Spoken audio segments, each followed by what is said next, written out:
کہ بعض اوقات نظر سامنے کوئی آئے تو اس وقت لگتی ہے اور بعض اوقات تصویروں وغیرہ پر بھی لگتی ہے. یعنی آج کل آپ دیکھیں کہ کتنا یہ رواج عام ہو گیا ہے، شادی ہوئی، شادی کی تصویریں فیس بک پہ ڈال رہے ہیں، پوری دنیا دیکھ رہی ہے اور کون کس نظر سے دیکھ رہا ہے، کس حسد کے ساتھ دیکھ رہا ہے. پھر اسی طرح یہ کہ بچہ پیدا ہوا، پہلے دن کی بچے کی تصویریں ڈال دیتے ہیں اور وہ ابھی معصوم سا بچہ ہوتا ہے، اس کے اوپر تو ابھی کوئی پروٹیکشن کی لیئر بھی نہیں ہوتی، تو اس کو اسی طرح اثر ہو جاتا ہے. بعض اوقات اس میں خوشی سے بھی لگ جاتی ہے نظر، بعض اوقات یعنی ضروری نہیں ہوتا کہ حسد کی وجہ سے ہی لگے، دشمنی کی وجہ سے ہی لگے، بعض اوقات خوشی یا تعجب کی وجہ سے بھی. یعنی انسان کسی چیز کو دیکھتا تو حیران ہو جاتا ہے، جسے ہم کہتے ہیں واو کیا ڈریس ہے، کیسا گھر ہے، کیسا میک اپ ہے، کیسی جیولری ہے، کیسی ارینجمنٹ تھی، فلاں چیز. تو اس سے یہ کہ یہ نہیں ہوتا کہ کوئی بری نظر سے انسان دیکھ رہا ہوتا ہے، وہ خوشی کی نظر سے ہی دیکھ رہا ہوتا ہے. اسی لیے آپ نے دیکھا ہوگا کہ بعض اوقات ماں کی نظر اپنے بچے کو بھی لگ جاتی ہے، حالانکہ وہ حسد نہیں، پیار کی نظر ہوتی ہے. تو اس کے لیے بھی ضروری ہے کہ انسان جب اپنے گھر میں داخل ہو، اپنے بچوں کو دیکھے، اپنی نعمتوں کو دیکھے تو ماشاء اللہ پڑھے. اب آپ دیکھیں کہ ہمارے معاشرے میں کتنا عجیب ہے نا، ٹرک کے پیچھے تو لکھا ہوتا ہے حاسد کا منہ کالا، رکشے کے پیچھے لکھا ہوتا ہے، فراری کے پیچھے کوئی نہیں لکھتا.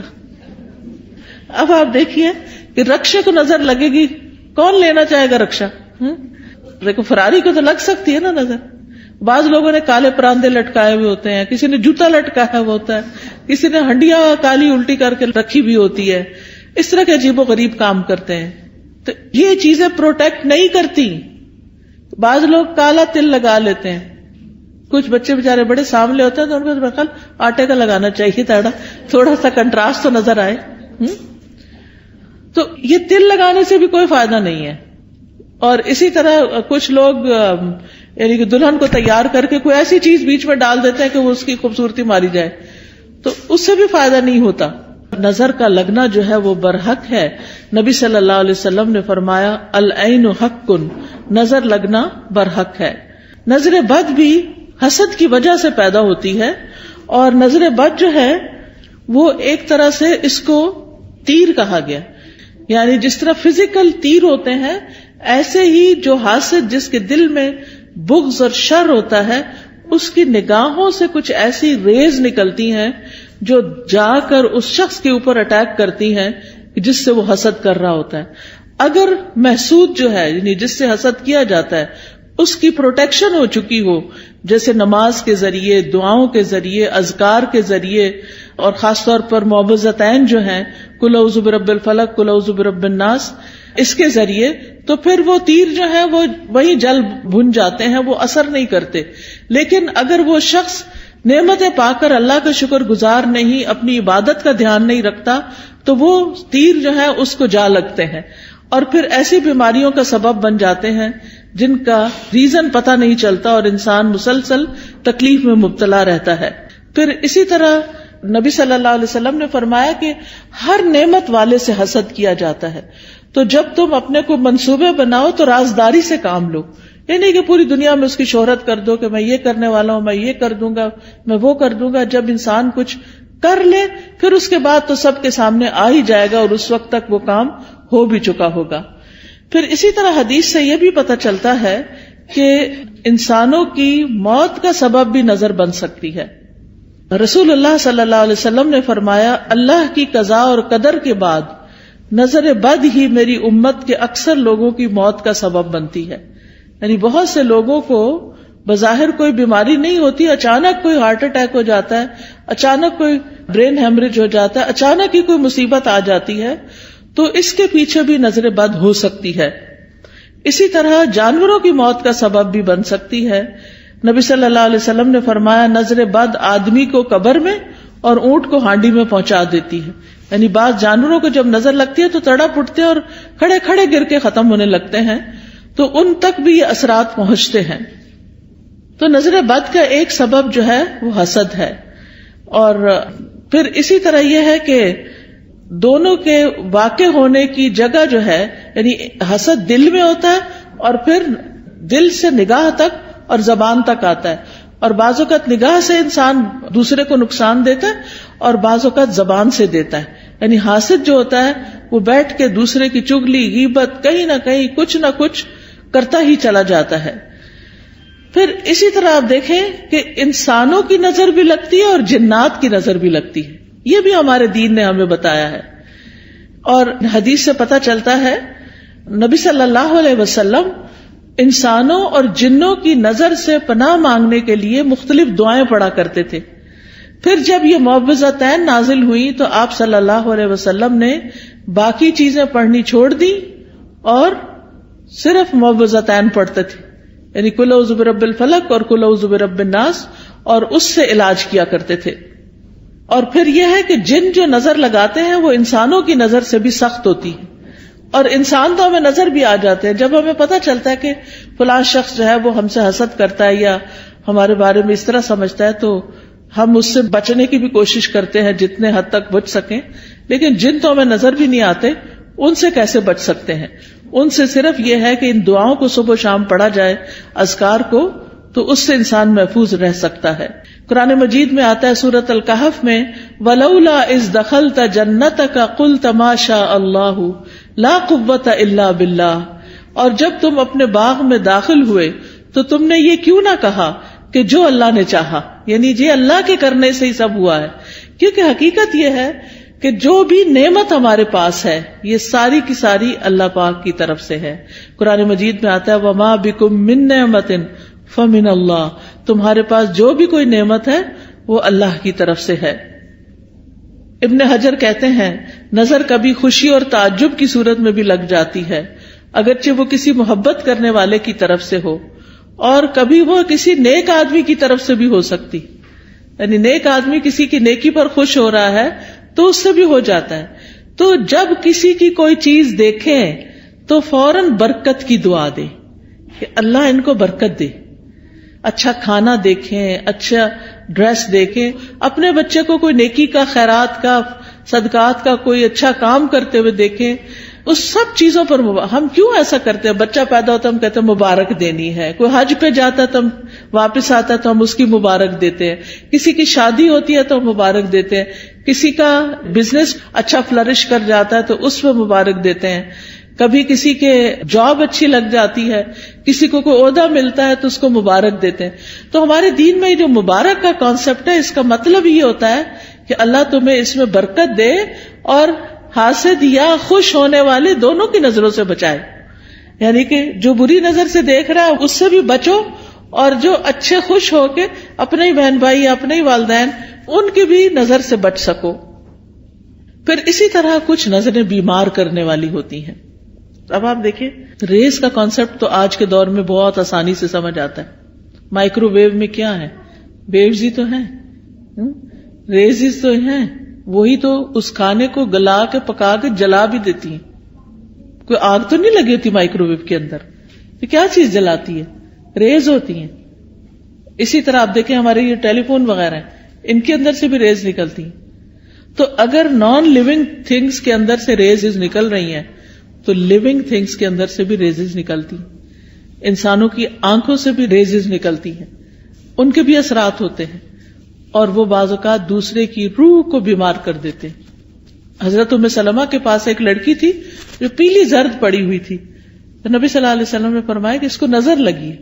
آپ نے بتایا کہ اس کی رنگت کیوں تبدیل ہو گئی ہے؟ اس کو نظر لگی ہے تاکہ اس کا علاج کیا جائے. بعض اوقات انسان کے جسم کے صرف کسی ایک حصے کو لگتی اور وہ حصہ بیکار ہو جاتا ہے. پھر اسی طرح بعض نظریں جو ہیں وہ آگ والی ہوتی ہیں، ان کو ناری نظریں کہتے ہیں. پھر اسی طرح یہ یاد رکھیے ایک بات کہ جو ہوتا ہے اللہ کے اذن سے ہوتا ہے، یعنی اس بندے کے اندر کوئی طاقت نہیں. اور اگر کوئی بندہ کہے کہ میں فلاں کو نظر لگانے لگاؤں تو نہیں لگا سکتا. اچانک لگ جائے اور بات ہے، خود سے کوئی نہیں لگا سکتا، کیونکہ اس میں بھی جو ہوتا ہے اللہ کے اذن سے ہوتا ہے.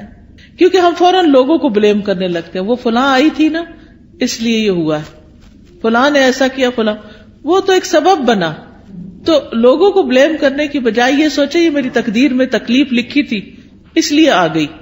تیسرا بڑا سبب اذکار اور تلاوت قرآن اور نمازوں کی پابندی نہ کرنا، اس سے نظر لگتی ہے، اس سے یہ شیطانی اثرات حملہ آور ہوتے ہیں، کیونکہ ذکر جو ہے اللہ کا یہ ایسے ہی ہے جیسے قلعہ ہوتا ہے. جب انسان ذکر کرتا ہے تو وہ قلعے کے اندر چلا جاتا ہے، اور پھر قلعے کے باہر جو بھی دشمن ہوتا ہے وہ اس کے اوپر قابو نہیں پا سکتا. پھر اسی طرح امتحان اور آزمائش ہے انسان کی، کہ دنیا میں انسان آیا ہے، دنیا پھولوں کی سیج نہیں ہے، یہ دنیا امتحان کے لیے ہے، آزمائش کے لیے ہے. تو ہر انسان کسی نہ کسی طرح ایک امتحان میں مبتلا ہے، ایک آزمائش میں مبتلا ہے. تو اس کے لیے کیا کرنا چاہیے کہ انسان اللہ کی طرف رجوع کرے. تو یاد رکھیے کہ جب نظر لگتی ہے تو اس کے کچھ علامتیں ہوتی، کچھ جسمانی علامتیں ہیں. چہرے پہ دھبے پڑ جانا، جیسے چھائیاں سے نہیں پڑ جاتی، یہ بھی بعض اوقات نظر کی وجہ سے ہوتی. پھر بچوں کا بلا وجہ روتے جانا. حضرت عائشہ کہتی ہے کہ ایک مرتبہ نبی صلی اللہ علیہ وسلم تشریف لائے تو ایک بچے کے رونے کی آواز سنی. آپ نے فرمایا تمہارا یہ بچہ کیوں رو رہا ہے؟ کیا تم نے اس کو نظر بد کا دم نہیں کیا؟ کئی دفعہ ہوتا ہے نا، بچے نے کھایا پیا سویا آرام کیا سب کچھ کیا ہوتا ہے، لیکن وہ چین ہی نہیں پکڑ رہا ہوتا. ماں بہلا بہلا کے آخر بازو کا دیکھا ہوگا ماں کو ایک دو لگاتی ہے اور بیڈ پہ ڈال دیتی ہے، چلو رو لو پھر جتنا رونا ہے. حالانکہ وہ بیچارہ کسی تکلیف میں مبتلا ہوتا ہے، اس وقت اس پہ سورۃ فاتحہ پڑھ کے دم کرنا چاہیے، کیونکہ وہ ڈسٹرب ہوتا ہے. بعض بچے ہائپر ایکٹیو ہوتے ہیں، بے وجہ خواہ مخواہ میں ماں کو ٹیچرز کو سب کو تنگ کرتے رہتے ہیں. تو ایسے بچوں کا بھی علاج کرنا چاہیے، صرف دوا سے نہیں بلکہ دم وغیرہ سے بھی. اسی طرح بعض بچے کمزور ہو جاتے ہیں، یعنی بہت سوکھے اور بالکل ان کی ہیلتھ اچھی نہیں ہوتی. تو آپ نے حضرت اسماء بنت امیس سے کہا کہ میں اپنے بھائی کے بچوں کو دیکھتا ہوں، جعفر جو کزن تھے آپ کے، کہ ان کے جسم بڑے دبلے پتلے ہیں، کیا ان کو فقر و فاقہ ہے، کھانے کو نہیں ملتا؟ تو حضرت اسماء کہتی ہے نہیں، ان کو نظر بہت جلدی لگ جاتی ہے. آپ نے فرمایا انہیں دم کرو. انہوں نے آپ کے سامنے چند کلمات پیش کیے تو آپ نے فرمایا انہیں دم کرو، یعنی ان کے اوپر دعائیں پڑھ کے پھونکو. اور دم کرنے کا بہترین طریقہ سورۃ فاتحہ پڑھے، آیت الکرسی پڑھے، معوذتین پڑھے اور پھونک مار دیں. کسی راکی کے پاس جانے کی بھی ضرورت نہیں. ہر ماں کو طریقہ آنا چاہیے کہ کس طرح کرنا ہے. نبی صلی اللہ علیہ وسلم ہر روز رات کو سوتے وقت اپنے ہاتھوں پر قل هو اللہ، قل اعوذ برب الفلق، قل اعوذ برب الناس 3 دفعہ پڑھ کے اپنے چہرے، اپنے سر، اپنے سارے جسم پر جہاں جہاں ہاتھ پہنچتا تھا آپ پڑھ کے خود اپنے آپ کو دم کر لیتے. پوری زندگی کا آپ کا معمول تھا. ہم سب کو بھی اپنے اوپر روز رات کو سوتے وقت خود دم کرنا چاہیے. پھر اسی طرح بعض اوقات نظر لگنے کی وجہ سے انسان اچانک گر بھی جاتا ہے. یعنی آپ نے دیکھا ہوگا کہ بعض اوقات اچانک لوگ سلپ ہو جاتے ہیں، اٹک جاتے ہیں، گر جاتے ہیں، اونچائی سے گر جاتے ہیں. رسول اللہ صلی اللہ علیہ وسلم نے فرمایا بے شک نظر بد آدمی کو اللہ کے حکم سے دیوانہ کر دیتی ہے، حتیٰ کہ بعض اوقات وہ اونچی جگہ چڑھتا ہے اور وہاں سے گر پڑتا ہے. یہ اب اللہ کے رسول صلی اللہ علیہ وسلم نے ہمیں بتایا، جن کی باتیں جھوٹی نہیں ہوتی. اور ایک اور جگہ پر مسند احمد کی روایت میں فرمایا نظر لگ جانا برحق ہے اور یہ اوپر چڑھنے والے کو پھسلا دیتی ہے. اوپر چڑھنے سے مراد ایک تو بلندی پہ ویسے چڑھنا ہو سکتا ہے، اور ایک دنیا کے اعتبار سے اوپر اوپر اوپر یعنی ترقی ہوتے چلے جانا. تو آپ صلی اللہ علیہ وسلم نے اس کا حل کیا بتایا کہ برکت کی دعا دو. یعنی جس کو ترقی مل رہی ہے اور کوئی بڑا نام مل رہا ہے تو اس کے لیے بارک اللہ فیکا، بارک اللہ لکا، بارک اللہ علیکا، اللہ برکتیں دے. پھر اسی طرح کچھ اور علامتیں بھی ہوتی ہیں. بعض اوقات سر درد شروع ہو جاتا ہے، بعض اوقات جسم کے کسی ایک حصے میں شدید درد اٹھ جاتا ہے. قرآن سنتے وقت جمائیاں بہت آتی ہیں، یعنی پڑھا ہی نہیں جاتا. آپ نے دیکھا ہوگا کہ بعض اوقات آپ قرآن پڑھ رہے ہوتے ہیں اور آپ سوئے چلے جاتے ہیں اور سوئے چلے جاتے ہیں، اور آپ پھر اٹھتے ہیں، اٹھاتے اپنا، پھر سو جاتے، پھر اٹھاتے، پھر یہ بھی نظر کی وجہ سے ہوتا ہے. پھر اسی طرح وزن اچانک کم ہونے لگتا ہے. بعض اوقات ذہنی پراگندگی بڑھتی، کوئی بات سمجھ نہیں آتی. بچہ پڑھائی پہ فوکس نہیں کر پاتا، کبھی کھانے کی خواہش ختم ہو جاتی ہے، کھانے کو دل نہیں چاہتا، بھوک نہیں لگتی، کبھی ذہن میں چیز حفظ نہیں ہوتی، حافظہ خراب ہو جاتا ہے، کبھی پسینہ بہت زیادہ آنے لگتا ہے اور اس کی اسمیل بھی بہت عجیب ہو جاتی ہے، پھر اسی طرح نیند کم آتی ہے، زیادہ تر لیٹ کے بھی ایسے لگتا ہے جیسے جاگ رہے ہو، اور رونے کا دل بہت چاہتا ہے، پھر کبھی کبھی انسان لوگوں میں نہیں بیٹھنا چاہتا، مجلسوں کو اوائڈ کرنے لگتا ہے کہ میں نہیں ملتا کسی سے، نہ کسی شادی میں جانا، نہ کسی سے ملنا، کوئی آئے تو گھبراہٹ شروع ہو جانا، مہمانوں کا نام سنتے ہی پریشانی لاحق ہو جانا، تو یہ بھی چیز اس میں آتی ہے، حالانکہ اس سے پہلے کبھی ایسا نہیں ہوا تھا۔ پھر اسی طرح مال میں برکت نہ ہونا، پھر لوگوں کے بارے میں شک میں پڑ جانا، یہ مجھے گھورتے ہیں، ان کے آنے سے فلاں چیز ہو گئی ہے، یعنی لوگوں کے اوپر شک کرنا شروع کر دینا، یہ بھی ایک نفسیاتی وسوسہ اور خلل پیدا ہو جاتا ہے۔ اب سوال یہ پیدا ہوتا ہے کہ کیا نظر سے بچنا ممکن ہے؟ جی ہاں، نظر سے بچنا ممکن ہے۔ اس کے لیے سب سے پہلے اللہ پہ بھروسہ کرے، اللہ پہ بھروسہ کرے، اور اس میں آپ یہ سمجھیں کہ کوئی مجھے نقصان نہیں دے سکتا جب تک اللہ نہ چاہے، پورے کانفیڈنٹ ہو جائیں، شک اور وہم کا شکار نہ ہو، شک پڑنے بھی لگے تو کہیں حسبی اللہ و نعم الوکیل، دل بڑا رکھے۔ دوسری بات یہ کہ اللہ کی پناہ لیں، یا اللہ تو مجھے پروٹیکٹ کر، مجھے اپنی حفاظت میں لے لے، مجھے اس شر سے بچا لے۔ رسول اللہ صلی اللہ علیہ وسلم نے فرمایا، اللہ تعالیٰ فرماتا ہے میرا محبوب بندہ اگر مجھ سے مانگتا ہے تو میں اسے دیتا ہوں، اور اگر وہ کسی شیطان یا دشمن سے پناہ مانگتا ہے تو میں اس کو محفوظ رکھتا ہوں۔ تو اللہ تعالیٰ اپنی حفاظت دیتا ہے، تو اس لیے حفاظت کی دعائیں پڑھتے رہیں۔ تیسری چیز، نعمتوں کو چھپا کے رکھیں، اور خاص طور پر نئی نئی چیزوں کو فیس بک پہ مت پوسٹ کریں صرف لائکس لینے کے لیے۔ اب آپ دیکھیں کتنی لائکس ہوگی، پھر تھوڑی تھوڑی دیر بعد اسٹیٹس چیک کرنا، اب کیا ہو رہا ہے، اب کتنے کمنٹ آئے ہیں، کیا ہو رہا ہے۔ ان چیزوں سے حاصل کچھ نہیں، کوئی فائدہ نہیں۔ دیکھیں اپنی زندگی جئیں، لوگوں کے لیے نہ جئیں، دکھاوے والی زندگی نہ جئیں، اس لیے کہ دیکھنے والے سارے خوش کوئی نہیں ہوتے، زیادہ تو اس میں سے جلتے ہیں، اور کوئی اگر خوش ہوتا بھی ہے تو وہ ہمیں تو نہیں پتا چلتا نا کہ کیا ہوا، ہمیں وہ کیا فائدہ دیتا ہے، تو اس لیے دکھاوا کرنے سے بچنا چاہیے۔ پھر اسی طرح اگر کسی شخص کے بارے میں آپ کو یہ پتا ہو کہ اس کی نظر لگتی ہے، یعنی تجربے مشاہدے سے بار بار تو انسان پھر حاسد سے بچ کے رہے، اور کوئی بھی اچھی چیز دیکھ کر برکت کی دعا دے، اپنے آپ کو ہی دے۔ اور پھر جب لوگوں کے بیچ میں جانے لگے تو معوذتین آیت الکرسی پڑھ کے نکلے۔ مال میں سے کچھ اچھا لگے تو ماشاء اللہ لا قوت الا باللہ، پھر اگر مال کے علاوہ کچھ اور اچھا لگے تو بارک اللہ فیک۔ دنیا کی کوئی چیز اچھی لگ رہی ہے اور دل میں آ رہا ہے کہ اس کو کیوں مل گئی، تو سوچیں یہ تھوڑے دن کے لیے، تو انسان کے اپنے دل سے وہ جلن ختم ہو جائے گی۔ پھر اگر کوئی شخص بیمار ہو، مصیبت میں ہو، تو اس وقت دعا پڑھنی چاہیے، الحمدللہ الذی عافانی مما ابتلاک بہ وفضلنی علی کثیر ممن خلق تفضیلا۔ پھر اسی طرح شرکیہ کاموں سے بچنا چاہیے، یعنی کسی اونٹ کے گلے میں کوئی تانت باندھ دینا، کوئی تعویذ لٹکا دینا، آپ صلی اللہ علیہ وسلم نے ان کو کاٹنے کا حکم دیا، یہ چیزیں پروٹیکٹ نہیں کرتی، یہ شرکیہ عمل ہو جاتا ہے، اس سے بچنا چاہیے۔ کثرت سے اللہ کا ذکر کرنا چاہیے، کیونکہ ذکر جو ہے وہ ایک قلعے کی طرح ہے۔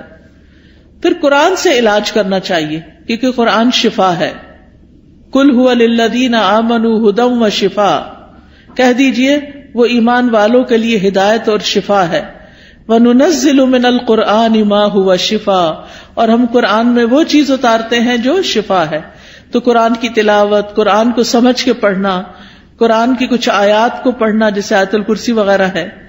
سورۃ الفاتحہ سے علاج، اور سورۃ الفاتحہ میں خاص طور پر ایاک نعبد و ایاک نستعین پڑھے کہ اللہ صرف تیری ہم عبادت کرتے ہیں، صرف تجھ سے ہم مدد چاہتے ہیں، تو ہماری مدد کر۔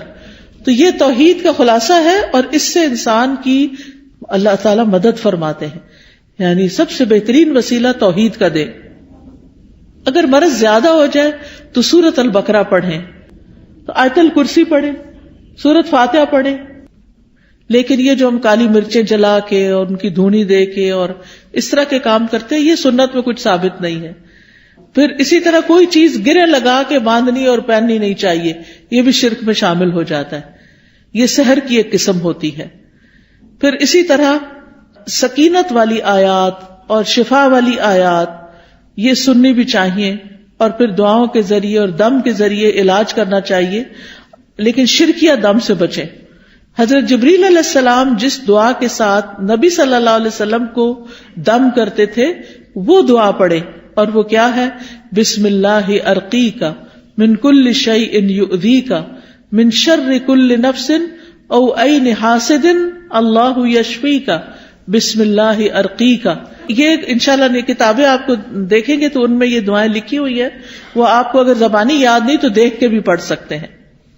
پھر اسی طرح ہر ناگہانی آفت سے بچنے کی دعا ہے، اللہم انی اعوذ بک من زوال نعمتک وتحول عافیتک وفجاءۃ نقمتک وجمیع سخطک.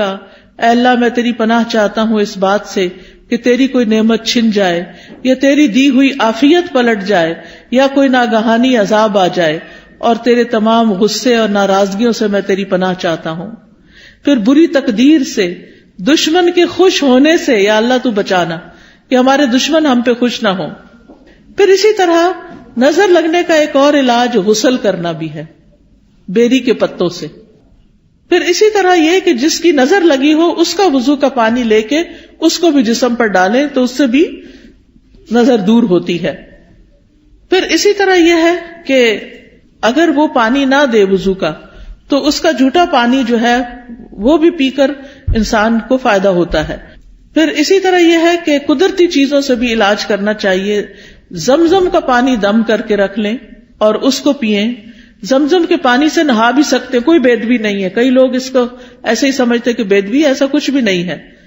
زیتون کا تیل پینا جو ہے یہ بھی بڑا فائدہ مند ہے. جو کولڈ پریس ہوتا ہے نا زیتون کا آئل، ایک تو ہوتا ہے نا یہ جو ڈبوں وغیرہ میں ملتا ہے، نہیں، کولڈ پریس دبئی وغیرہ سے اچھا مل جاتا ہے، یہاں بھی شاید ہوں گی دکانیں جن پہ.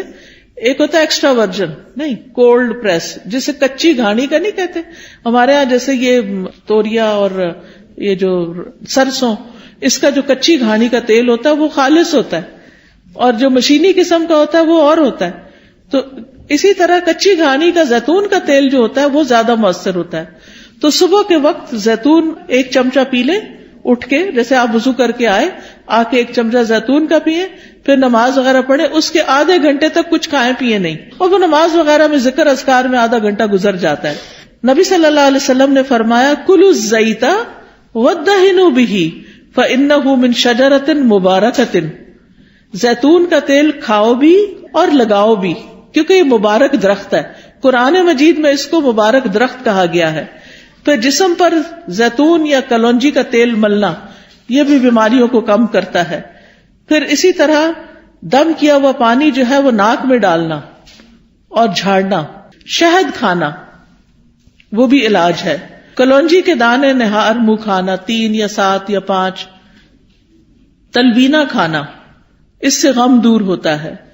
اجوا کھجور کھانا، حدیث میں آتا ہے کہ جو 7 اجوا کھجوریں کھا لے اس کو اس دن کوئی جادو زہر چیز اثر نہیں کرے گی. پھر اسی طرح سنا مکی، سنوت جو ہے فرمایا یہ موت کے علاوہ ہر بیماری کا علاج ہے. سنا مکی جو ہوتا ہے وہ اگر اس کے پتے وغیرہ ہوتے ہیں، اگر کاوے کی طرح اگر آپ بنا کے اس کو پیئیں تو پیٹ کو بھی صاف کرتی ہے. پھر شہد، زیتون کا تیل، کلونجی کو ملا کے استعمال کریں. تینوں کو ہم وزن ملا لیں اور یہ سارے زہر ٹاکسنز جو ہے نا جسم سے نکال دیتی.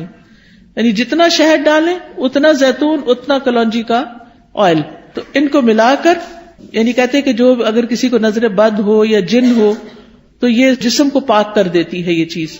حجامہ کرانا، حجامہ جو ہے وہ بھی ایک بہترین علاج ہے نظر بد کا. تو یہ تمام چیزیں جو ہیں جب انسان کرتا ہے تو اللہ تعالیٰ شفا دیتا ہے. علاج کی نیت سے صدقہ کرنا، ایک صدقہ ہوتا ہے ویسے انسان روزانہ کچھ نہ کچھ اللہ کے راستے میں دیتا ہے، اور ایک اس لیے دیتا ہے کہ میرا علاج ہو جائے. اس کے لیے ضروری نہیں کہ کوئی بکرا دیا جائے یا کوئی اور اس طرح کی چیز. جو بھی کسی کی ضرورت ہے اگر آپ وہ پورا کر دیتے ہیں تو وہ بھی آپ کے لیے فائدہ مند ہو جاتا ہے.